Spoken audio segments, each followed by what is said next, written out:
핍박받는 자다라고 하는 그 의미의 이름이라 그랬죠. 그리고 그가 알았던 평안이라고 하는 것. 그래서 욥기서 1장에서 시작되어졌을 때에 욥이 알고 있었던 평안, 그 평안은 언제나 풍요롭고 그리고 하나님께 드릴 수 있는 것이 많아서 자녀들의 정결함을 위해서 드릴 수 있을 만큼 날마다 제사 드리는 그런 모습들, 그리고 항상 모든 욥기서 내용에 보면 욥이요 많은 이웃들과 함께 나누고 섬기고 또 이웃들을 아껴주고 베푸는 삶을 살았습니다. 그러니까 가진 자로서 할 수 있는 일을 다 하면서 그것이 감사한 줄 알았고 그것이 감사의 전부인 줄 알았는데, 정말 감사가 무엇인지를 이제 드디어 욥기를 통해서 저와 여러분들도 발견하게 되어지고요. 우리가 세상에서 말하는 이 평안이라고 하는 것도 마찬가지로 주어졌고 풍요롭고 가지고 누리고 하나님께 드릴 것이 있고 헌신할 수 있어서 감사하는 것이 아니라 생명만 부재하고 있는데도 그가 느끼는 감사의 방식이 새롭게 열려진다라는 것입니다. 그래서 오늘 저와 여러분들은요, 욥이 알아가는 감사, 욥이 어떻게 감사의 삶을 다시금 느끼고 살아갈 수 있는지, 또 저와 여러분들도 어떻게 감사의 삶을 살아가야 할지에 대해서 한번 고민하고 말씀을 통해서 함께 은혜를 나누고자 합니다. 욥기서 1장 3절을 보시면요, 그의 소유물은 양이 7,000마리요 낙타가 3,000마리요 소가 500결이요 암나귀가 500마리요 또 종도 많이 있었으니 이 사람은 동방 사람 중에 가장 훌륭한 자라. 여러 가지 성경 표현이 나오는데 가장 훌륭한 자라라고 하는 표현을 가장 부자라라는 표현도 나오고요. 그래서 가장 풍요로운 삶을 사는, 그때 당시의 풍요로움은 절대로 땀을 흘리지 않고는 풍요가 올 수가 없는 그런 시기였습니다. 그러니까 얼마나 열심히 살았겠어요. 열심히 땀을 흘리고 그리고 그 땀의 대가로 누리고 모으고 그리고 그 모은 것으로 인해 풍요로워지고 풍요로운 것을 자유롭게 하나님께 드릴 수 있는 그런 삶이 되어지니까 너무너무 감사한 거예요. 그 감사함을 갖고 살았던 이 욥이 하나씩 하나씩 자신이 갖고 있던 모든 것들이 풍요로움이 사라지고 소유물이 사라지고 또 심지어 몸마저도 종기로 인해서 어려움을 당하고 남는 것은 오직 한 가지 생명만이 남게 되어지는, 다 빼앗겨 버렸는데 그래도 감사할 수 있을까라고 하는 마음을 저와 여러분들이 한번 고민해 봐야 되는 겁니다. 올 한 해를 뒤돌아보며 내게 풍성함으로 채워주신 그 하나님을 생각하면 너무너무 감사한 거예요. 그런데 또 어떤 분은 풍요롭게 하나님이 채워주시지는 않았어요. 그렇지만 하나님께 이렇게 쌀로 과일로 또 헌금으로 하나님께 봉사로 탤런트로 드릴 수 있는 그 자체만으로도 감사한 마음을 가지는 그런 마음들도 있습니다. 조금 더 보여지는 풍요로움도 아니고 그리고 드릴 수 있는 것도 아니고 말하자면 현상 유지하는 것만으로도 감사하는 그런 마음도 있습니다. 여러분, 어떤 마음이 점점 감사한 걸까요? 여러분의 마음이 지금 이 세 가지 중에 풍요로워서 감사했습니까? 아니면 드릴 것이 그나마 있어서 감사했습니까?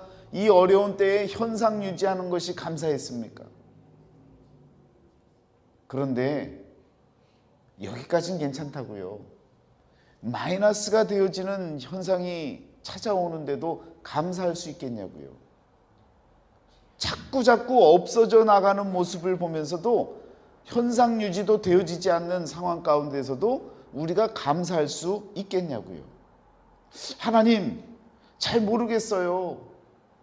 왜 있는 것마저 이렇게 남들은 그래도 잘 된다는데 우리 집은 왜 이렇게 안 되나요?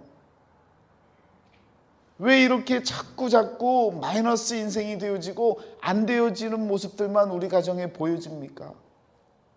그 가운데에서도 저와 여러분들이 감사할 수 있겠냐고요. 마이너스가 되는 것뿐만 아니라 이제는 빚잔치까지 되어지는, 빚이 많아져서 갚아야 될 것이 많아지는 그런 상황이 되어지면 여러분 감사할 마음이 생기겠냐고요. 지금 욥은요 가장 밑바닥까지 내려간 것입니다.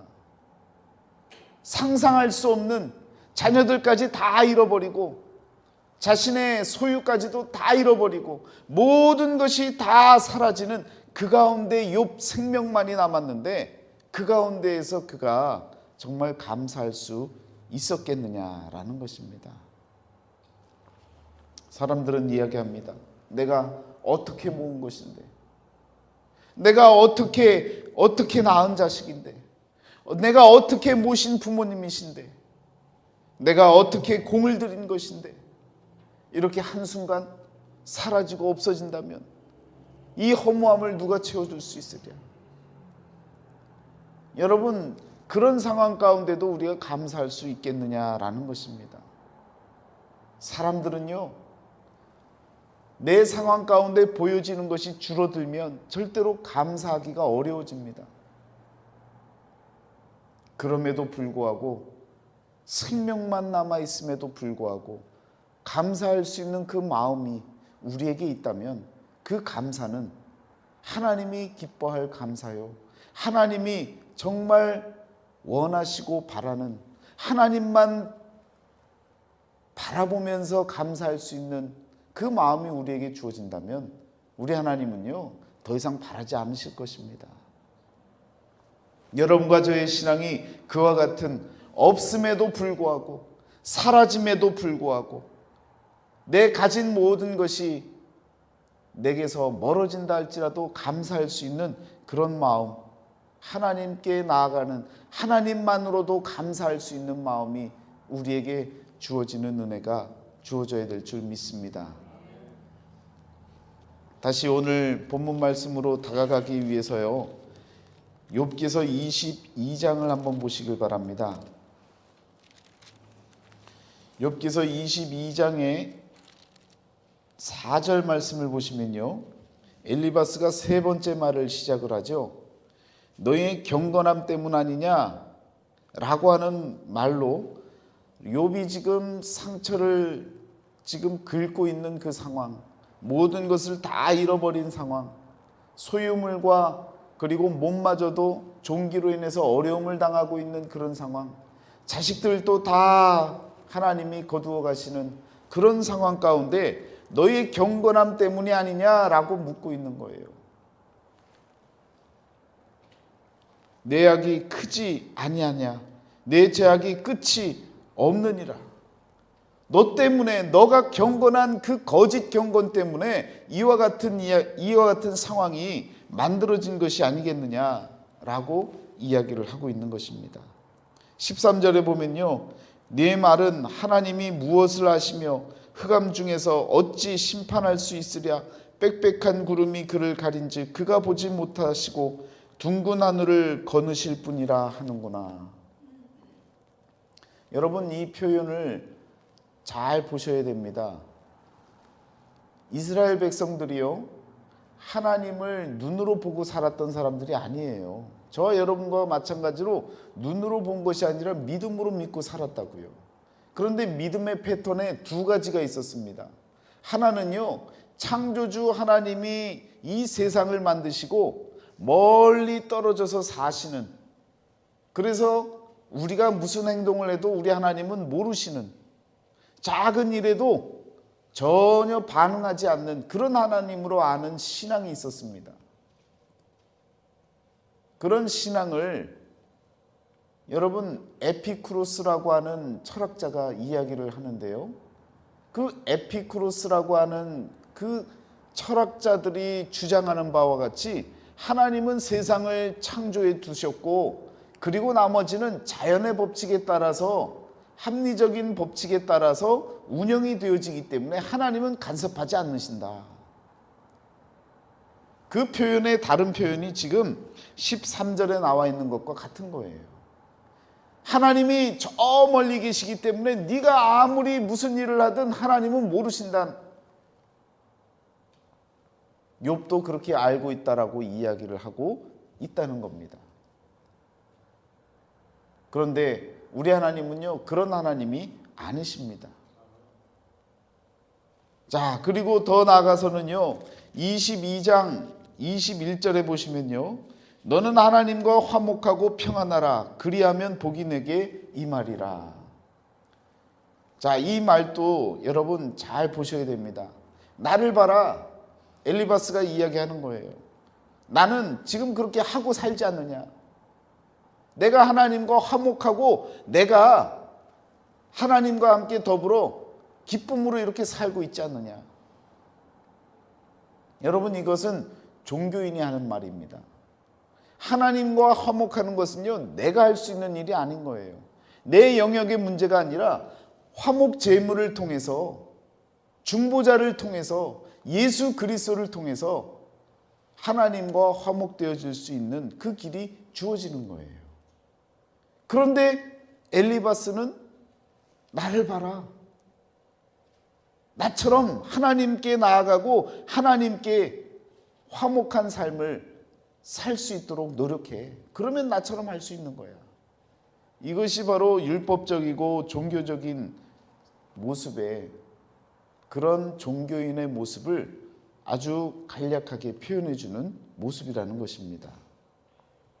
여러분, 그러면서 가까이 나아가서 화목하게 하기 위해서 많은 사람들이 신전에 나아가고 또 그 신전에 하나님이 거하는 줄 알고, 그리고 신상을 세우고 그 신상이 하나님이 거하시는 신상으로 여기고, 그리고 그 신상에 절을 하고 제사를 드리면 하나님이 나와 화목할 것이다 라고 생각하는 그런 믿음의 형태가 또 하나가 있었다는 거예요. 그래서 이스라엘 백성들이요, 스토아적인 범신론이 있었습니다. 그래서 이 두 가지, 하나는 에피쿠로스적인 신앙관이 있었고요, 또 하나는 스토아적인 범신론적인, 모든 물체에 하나님이 임재하시고 함께 하시기 때문에 우리가 신전을 세우고 그곳에 절을 하고 그곳에 나아가면 하나님이 찾아와 주시고 모든 걸 해결해 주신다라고 하는 그런 믿음들이 있었다고요. 한번 성경에서 그 이야기를 한번 찾아보시면요, 사도행전 17장을 한번 찾아보시길 바랍니다. 어떤 에피쿠로스와 스토아 철학자들도 바울과 쟁론할세라고 하는 표현이 나오죠. 성경에 지금 나와 있는 이 에피쿠로스 관련된 사상을 갖고 있는 사람들하고, 그리고 스토아 철학을 몸에 담고 사는 사람들하고, 이 두 부류가 가장 큰 두 부류였습니다. 아덴은 아테네예요. 유럽의 사상의 중심이었단 말입니다. 그 중심에 지금 두 가지 사람들이 생각하고 있는 사상은 에피쿠로스적인 생각, 또 스토아적인 생각, 이 두 가지 생각을 하고 사는데, 이 에피쿠로스라고 하는 것은 다시 말씀드리자면 하나님이 세상을 창조하셨는데 하나님이 저 멀리서 바라보시기 때문에 상관하지 않는다는 거예요. 간섭하지 않는다는 거예요. 그러니까 우리끼리 잘 해서 교육을 해서 만들어 가자는 거예요. 이것이 후대에 계몽주의 사상에 영향을 끼칩니다. 그래서 교육으로 사람이 바꿀 수 있고 세상이 바꿀 수 있다라고 하는 그런 마음을 갖고 지금까지 이 사람의 생각이 흘러나오고 있는 거예요. 또 하나는 뭡니까? 스토아적인 범신론.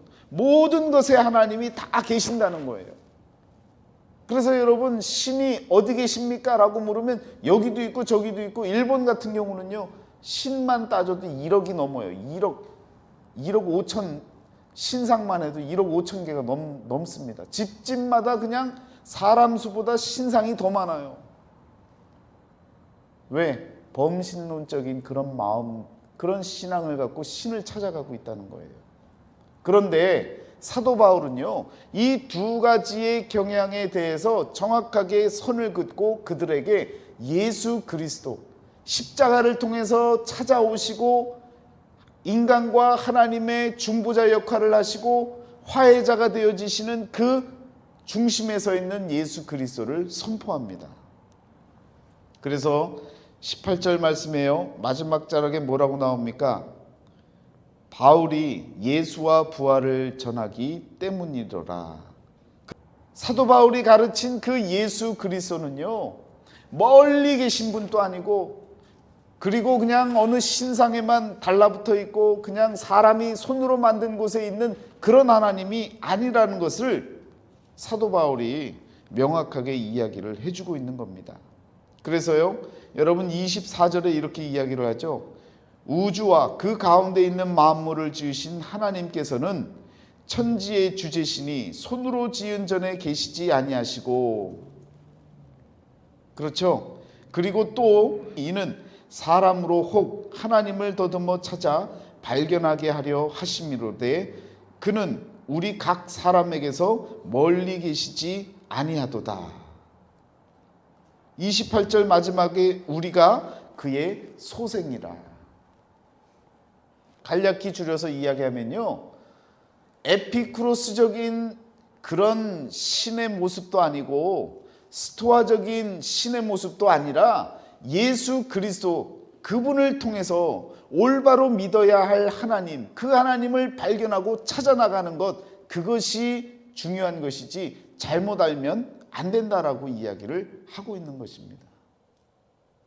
엘리바스는요, 지금 그러한 그 에피쿠로스적인 생각을 갖고 또 욥이 말한 그 말들을 그런 사상으로 받아들이고 이야기를 하고, 더불어서 추가해서 이야기하는 말이 스토아적인 이야기를 하고 있는 거예요. 신전으로 나가서 네가 화해해라.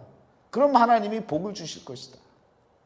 기복적인 신앙을 알려주고 있는 거예요. 우리 하나님은 그런 하나님이 아니라는 거예요. 성경에서 그 답을 이야기해 주고 있는 것입니다. 여러분과 제가 하나님께 나아가고 하나님께 가까이 나아가고, 그리고 중재자를 통해서 예수 그리스도를 통해서 더욱더 가까워질 수 있고 화해할 수 있는 것이지 내가 할 수 있는 것이 아니다라는 것을 기억하시기 바랍니다. 우리는요, 종교인으로 나아가는 자가 아니에요. 신앙인으로 하나님의 복음의 말씀, 기쁨의 소식을 통해서 여러분과 제가 하나씩 하나씩 찾아나가는 믿음의 사람이 되어야 될 줄 믿습니다.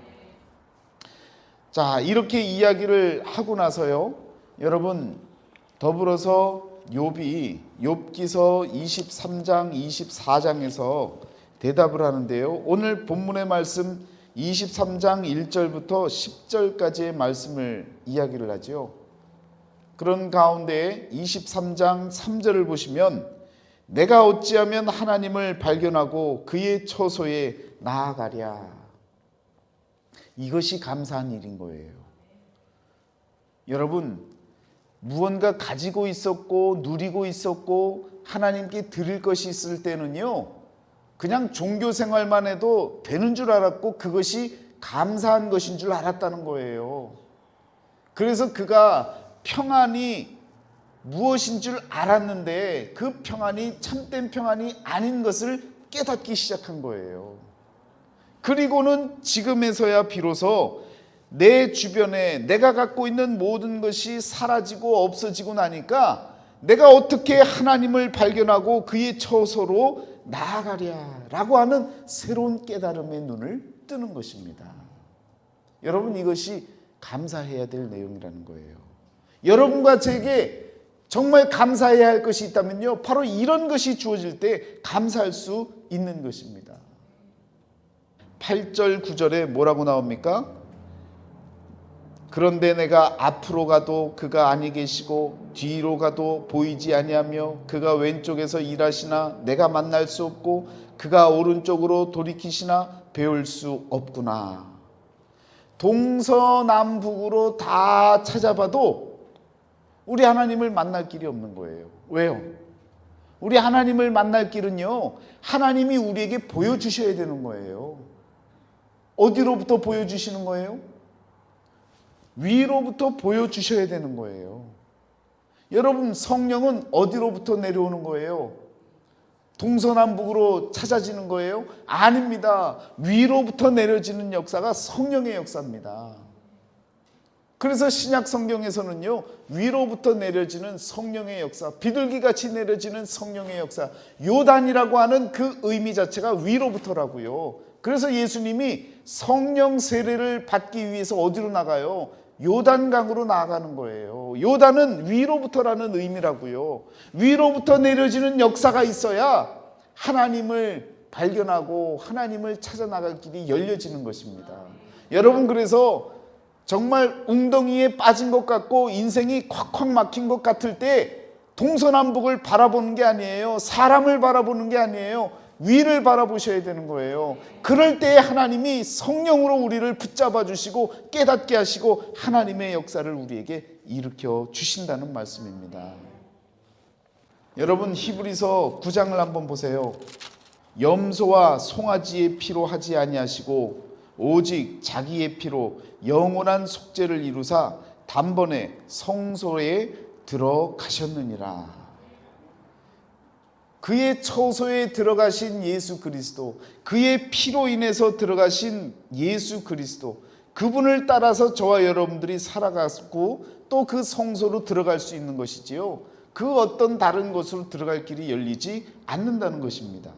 히브리서 9장 20절도 한번 보세요. 이르되 이는 하나님이 너희에게 명하신 언약의 피라 하고, 예수의 피가 바로 그 언약의 피입니다.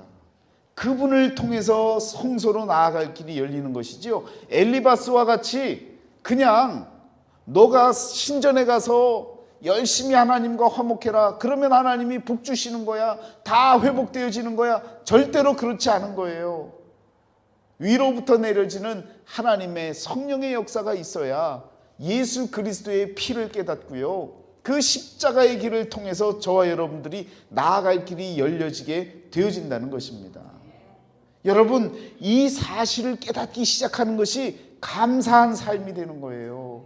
그 어떤 것보다도 감사의 시작은 바로 여기에 있는 겁니다. 위로부터 내려지는 하나님의 은혜를 간구할 수 있는 그 마음이 저와 여러분들에게 주어져야 되는 거예요.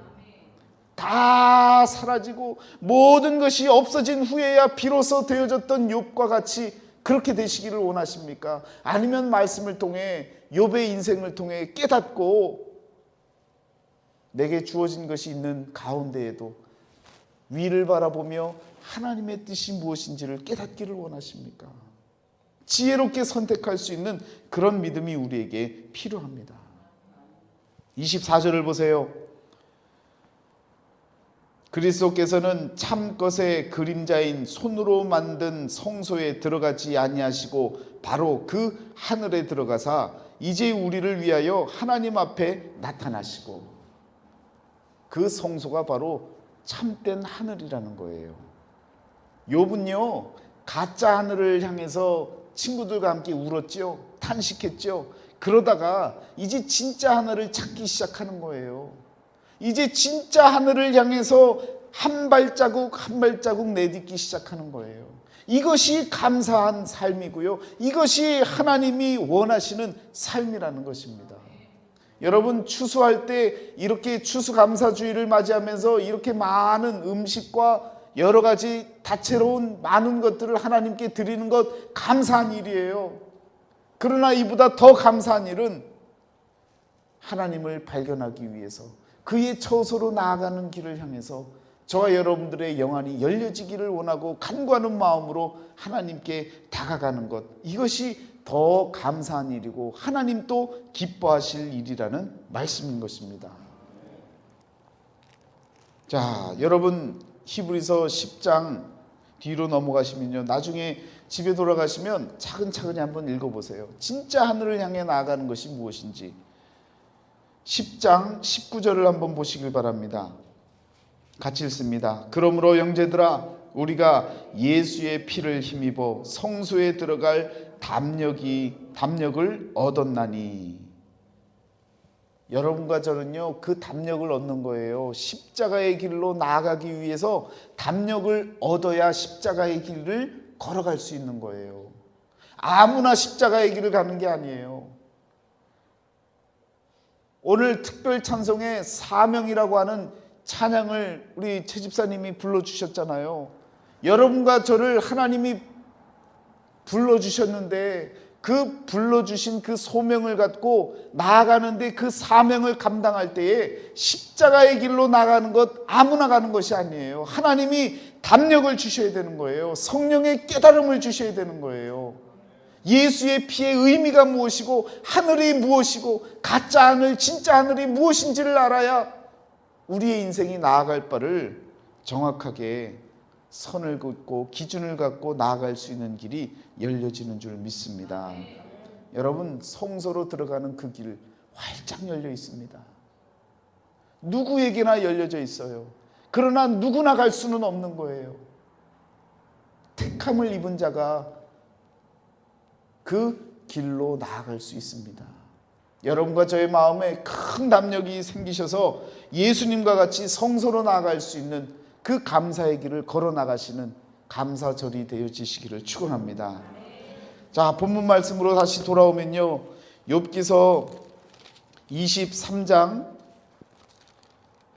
10절을 보시길 바랍니다. 그러나 내가 가는 길을 그가 아시나니 그가 나를 단련하신 후에는 내가 순금같이 되어 나아오리라. 욥이 깨달은 게 뭐예요? 지금 빈털터리가 되어졌고 아무것도 없는 사람이 되어졌는데 그의 고백 가운데에는요, 감사하는 내용이 담겨져 있는 거예요. 어떤 감사냐? 단련을 통해서 순금으로 나아가는, 고난을 통해서 정말 하나님이 원하시는 순금으로, 정결한 자의 모습으로, 깨끗한 자의 모습으로 나아갈 수 있다라고 하는 이런 믿음이 그에게 주어지는 것입니다. 이것이 우리에게 주어질 때 감사한 일인 거예요. 이와 같이 보이지 않는 것을 바라볼 수 있는 눈, 모든 것을 다 가져가 버리고 빼앗겨 버리고 나니까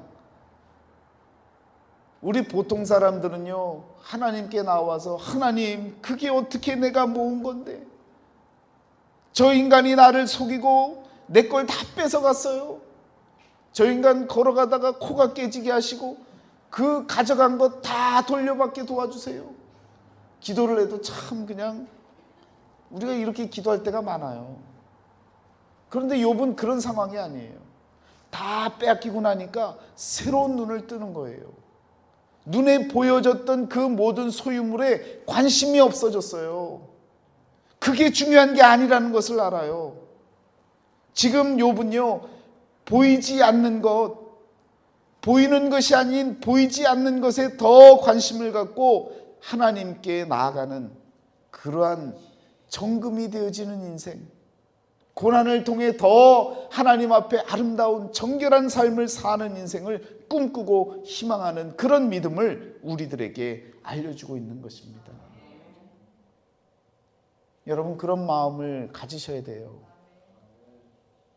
드릴 것을 많이 못 드려서 송구스러운 마음보다도요, 하나님, 내가 드릴 것이 없지만 내가 정금과 같이 이런 고난의 시간을 통해서 정금과 같이 바뀌어지는 그런 삶이 되기를 소원합니다. 그런 마음을 우리가 가질 수 있다면 우리는요, 참된 추수감사절을 맞이하는 것과 같은 것입니다. 여러분, 그런 마음이 저와 여러분의 마음에 충만하시기를 축원합니다. 이것이 진정으로 우리가 맞이해야 할 감사절에 가져야 할 마음이 아니겠습니까? 내 주머니에 쌓여진 것이 얼마고 내 통장에 정말 많아지는 것이 얼마고, 그래서 하나님 너무너무 감사합니다. 여러분, 그 감사도 귀하지만 그런 것보다도요, 보이지 아니하는 것에 감사할 수 있는 영안이 열려지는 것이 더 기쁜 일이고 참된 감사의 길이라는 것을 기억하시기를 바랍니다. 여러분, 욥은 이런 감사가 있었다고요. 아무리 목숨만 부지하고 살고 있지만 그러나 그에게는요, 고난을 통해 정금과 같이 되어질 수 있다라고 하는 이 소망이 끝까지 놓치지 않는 하나의 소망으로 남겨져 있었다라는 것을 저와 여러분들이 기억해야 될 줄 믿습니다. 자, 24절로 가세요. 1절입니다. 어찌하여 전능자는 때를 정해놓지 아니하셨는고 그를 아는 자들이 그의 날을 보지 못하는고. 지금 여기에서 관심하는 건 뭐예요? 여전히 그런 믿음의 고백을 했지만 정금과 같이 그러한 바뀌어지는 인생이 되기를 소망하지만 어느 때까지입니까 하나님? 우리도 그러잖아요. 어려움이 닥치면 어느 때까지입니까? 도대체 언제까지 이 시간을 버텨나가야 됩니까? 우리가 이런 고백을 하고 살아갈 때가 많습니다. 여러분, 그런데 어느 때까지입니까? 라고 하는 이 소리를 성경에서는 때와 시기는 어떻게 하라고 합니까? 때와 시기는 아버지께서 자기의 고난에 두셨으니 너희가 알 바 아니요. 마지막 때를 기다리는 것도 마찬가지고요. 종말의 때를 기다리는 그 모든 때와 시기는요, 하나님의 고난에 있는 것입니다. 우리 각자에게 주어지는 에스카타라고 하는 종말의 시간도요, 여러분, 하나님이 정하신 그 때와 시기가 있는 거예요. 그걸 굳이 그냥 하나님 언제까지입니까? 물을 이유도 없는 거예요, 사실은. 그런데 우리는 끝까지 그 때에 관심하고 그때가 언제인지를 찾기를 원하지 않습니까? 그러면 그 때가 언제인지 우리의 태도는 어떠해야 되는지를 말씀을 통해 확인해보고 나아가겠습니다. 형제들아, 때와 시기에 관하여는 너희에게 쓸 것이 없음은 주의 날이 밤에 도둑같이 이를 줄을 너희 자신이 자세히 알기 때문이라. 여러분과 저는 뭘 알고 있어요? 주님이 오시는 그때, 나의 마지막 종말이 오는 그때는 도둑과 같이, 주의 날이 밤에 도둑과 같이 이를 줄을 우리는 알아요. 그것만큼은 우리가 기억하고 살아요. 그런데요, 그들이 평안하다 안전하다 할 그때에 임신한 여자에게 해산의 고통이 이름과 같이 멸망이 갑자기 그들에게 이르리니 결코 피하지 못하리라. 욥과 같은 상황이 저와 여러분들에게 안 오리라고 이야기할 수 없는 거예요. 어느 누구에게나 찾아올 수 있는 경우의 수 중에 하나라는 것을 여러분이 아셔야 됩니다. 이 앞에 서 있는 목사에게도요, 욥과 같은 상황이 올 수 있는 거예요.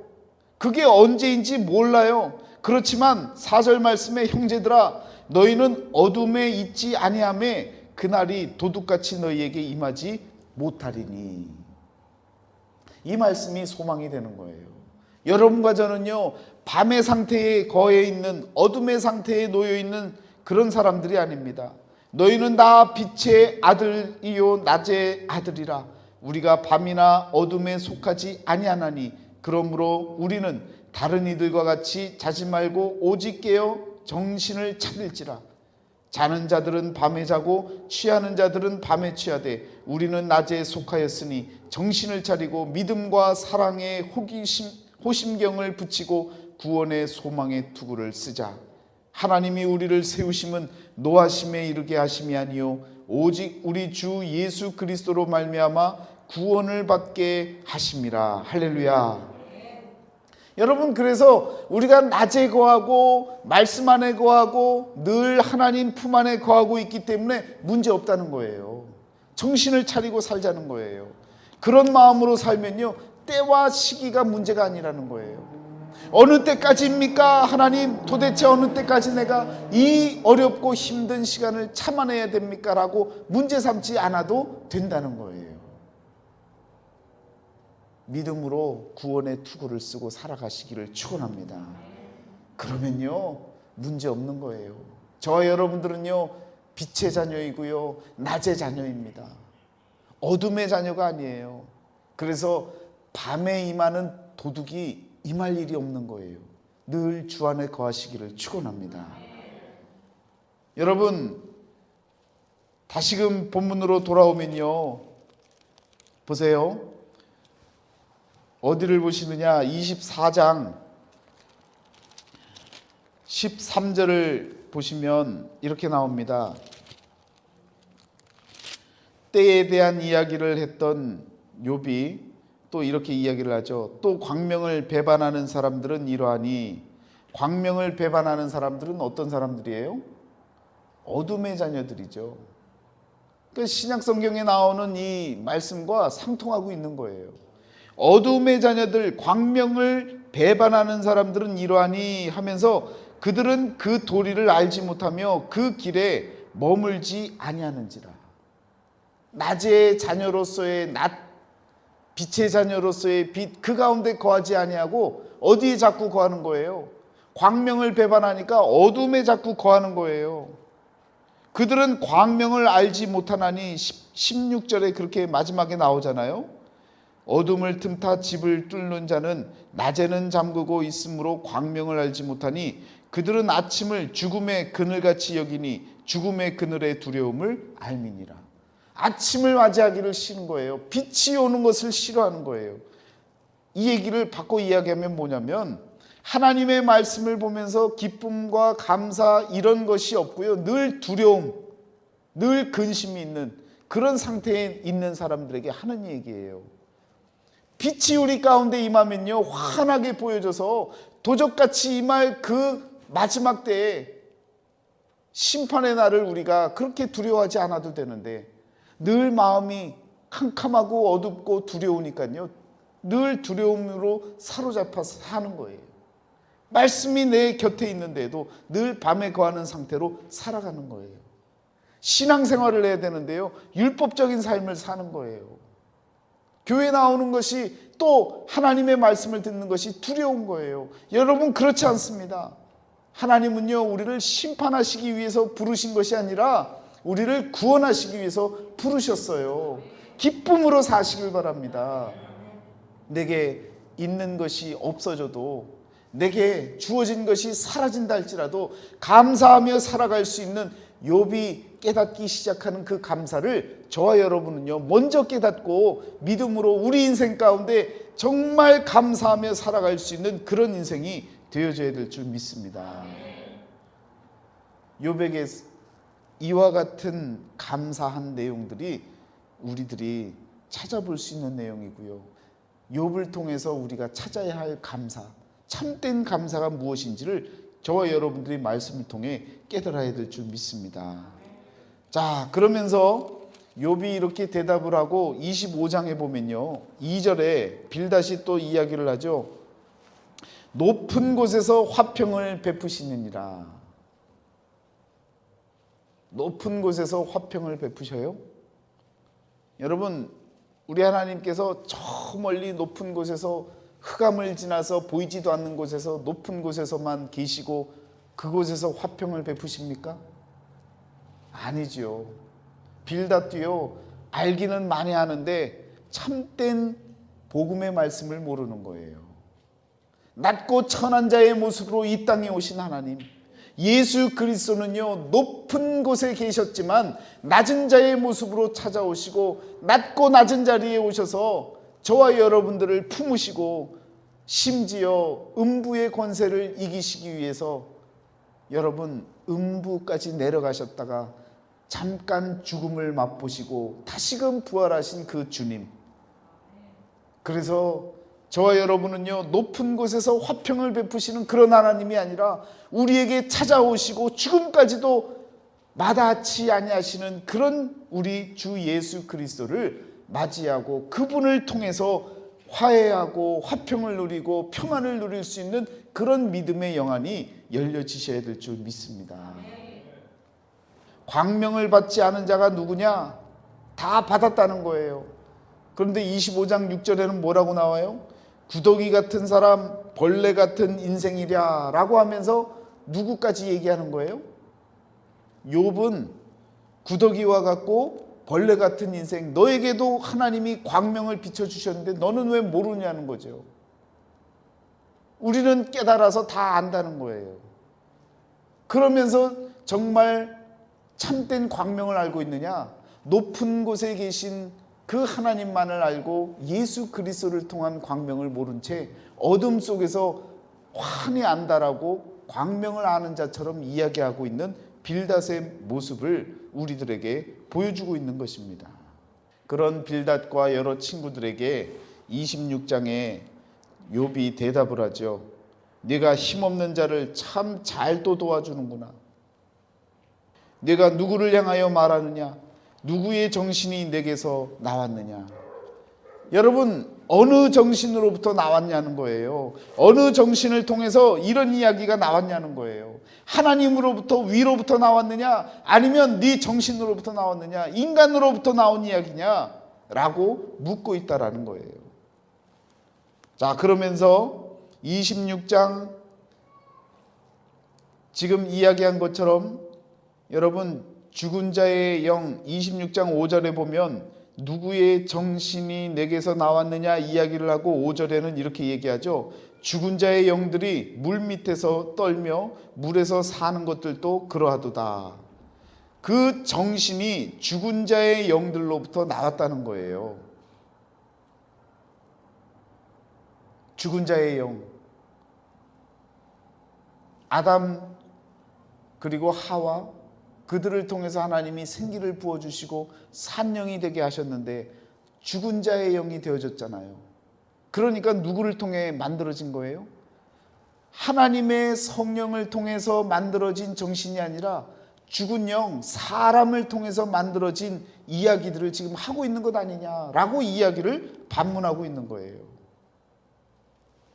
그러면서 26장 14절에 이렇게 이야기를 합니다.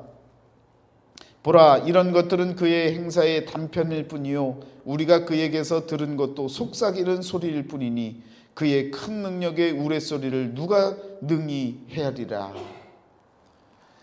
작은 것 한두 가지, 그리고 속삭이는 소리, 그런 것을 체험하고 그것이 마치 모든 진리인 양 떠들어대는 새 친구를 향해서 이야기하고 있는 거예요. 네가 체험하고 네가 경험했던 그 모든 것을 일반화시키지 말라는 거예요. 하나님이 그렇게 너가 생각하는 것처럼, 인간이 생각하는 것처럼 단조롭게 그렇게 쉽게 말할 수 있는 존재가 아니라는 거예요. 여러분, 시대가 바뀌었지만 이 세상에 과학이라고 하는 것, 과학을 신봉하는 사람들이 있어요. 그래서 사람들이 말합니다. 과학은 또 다른 종교다. 여러분, 과학을 믿어요, 안 믿어요? 과학을 믿어요, 안 믿어요? 입을 뜨기가 어떻게 대답을 해야 되나? 마음으로 대답하세요. 괜히 시험에 듭니다. 과학이 하나의 이론으로 만들어질 때는요, 과학자들이 열심히 연구하잖아요. 연구에서 같은 일이, 연구하는 일이 반복적으로 60% 이상이 되어지면 이것이 하나의 이론으로 만들어져요. 그리고 이것이 소개가 되어지고 이론으로 정립이 되어지면 모두가 인정하는 사실이라고 공표가 되어집니다. 그런데 그것이 어느 순간 시간이 가면요, 또 다른 과학, 또 다른 실험을 통해서 열심히 연구하면요, 그것이 과거의 것이 아니다라는 것을 다시 한번 이야기하고 과거의 역사적인 그 과거의 과학적인 사실들은요, 폐기가 되어지는 거예요. 말하자면 우리가 알고 있는 과학은요, 진리가 아닌 거예요. 믿어야 될 내용이 아닌 거예요. 반복적으로 일어났던 그 일들이 믿어질 만큼 반복적으로 일어난다는 사실인 것 뿐이지 그것이 진리가 될 수 없다는 거예요.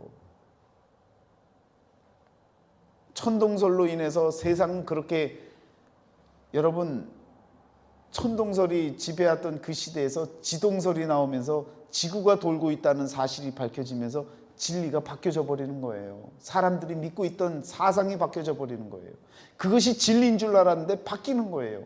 지동설이 있는 줄 알았는데 지구만 돌고 있어요. 은하계가 발견이 되어지면서 또 다른 사실들이 발견이 되어지니까 지동설만 갖고 설명이 안 되어지는 거예요. 은하계만 발견이 되어졌습니까? 또 다른 은하계가 발견이 되어지니까 또 이것도 믿을 수가 없게 되어지는 거예요.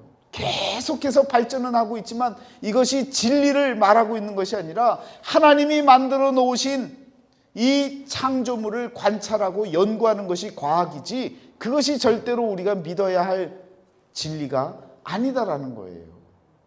그런데 여러분, 많은 과학자들이 이것이 진리다라고 외치고 있는 거예요.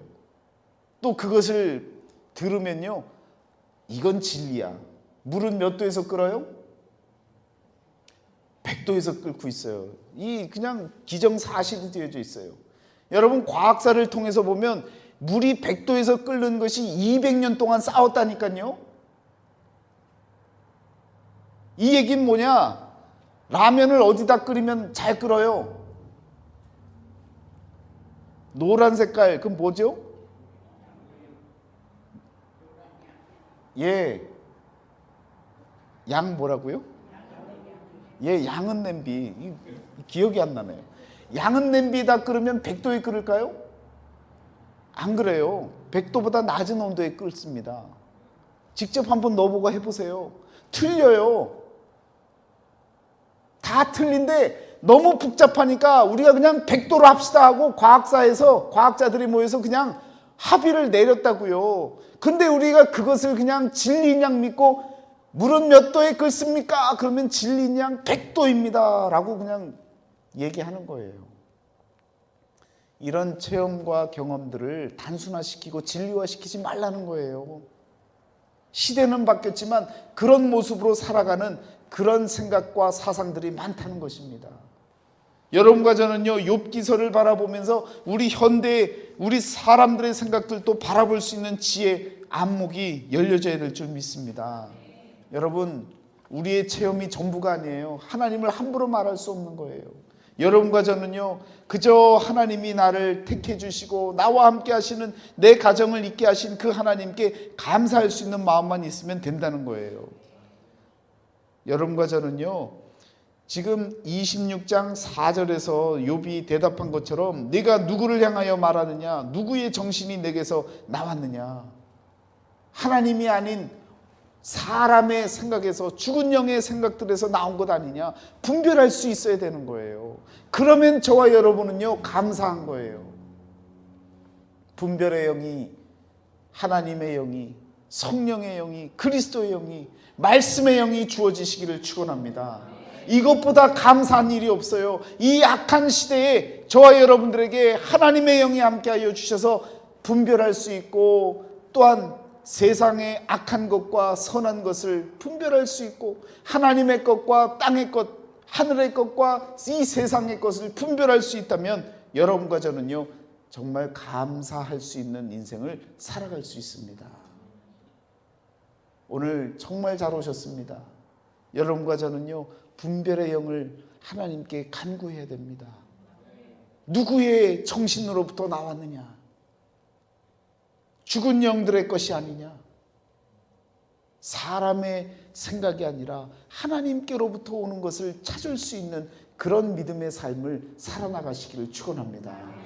욥기서에서는요, 계속해서 인간에게 답을 찾지 않으려고 해요. 하나님으로부터 내려지는, 위로부터 내려지는 성령을 통한 답을 얻기를 원하고 있는 겁니다.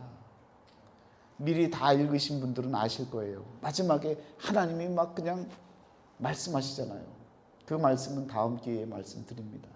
여러분, 추수할 것, 그 어떤 것보다 귀중한 것이 눈에 보여지는 것이 아니라 보이지 아니하는 소망을 붙잡고 하나님께 나아가며 하나님을 발견하며 그 처소로 나아가기 위해서 하나님께 몸부림치는 우리의 간절함이 있다면 그것이 가장 감사한 것임을 깨닫고, 여러분 오늘 하루도 주어진 하나님의 은혜의 시간, 이 시간을 감사하며 살아나가는 저와 여러분의 삶이 되시기를 주의 이름으로 축원합니다. 기도하시겠습니다.